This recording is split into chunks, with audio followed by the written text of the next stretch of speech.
I just want to let everyone know, idu RCB ಹೊಸ ಅಧ್ಯಾಯ.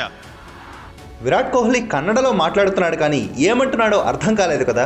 మాట్లాడినది ఏదో 4 ముక్కలే కానీ అది చాలా పెద్ద స్టేట్మెంట్. ఆర్సీబీ మోటో ప్లే బోల్డ్కి తగ్గట్టుగానే బోల్డ్ స్టేట్మెంట్. విరాట్ కోహ్లీ మాట్లాడిన దానికి అర్థం ఇది ఆర్సీబీకి కొత్త అధ్యాయం, కొత్త చాప్టర్ అని. ఈ మాటే కనుక నిజం చేసి ఆర్సీబీ మహిళలు సాధించినట్టుగానే ఆర్సీబీ పురుషులు కూడా ఈసారి టైటిల్ సాధిస్తే అసలు ఫ్యాన్స్ ఆనందాన్ని ఆపడం ఆ దేవుడి తరం కూడా కాదేమో.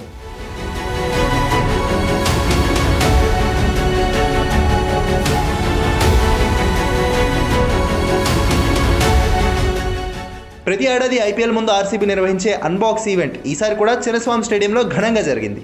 Virat Kohli, Faf du Plessis, Smriti మంధానతో పాటు ఆర్సీబీ పురుషుల, మహిళల జట్లు పాల్గొన్నాయి. ఇక్కడే ఆర్సీబీ పేరు మార్పు, కొత్త జెర్సీ లాంచ్ కూడా జరిగాయి.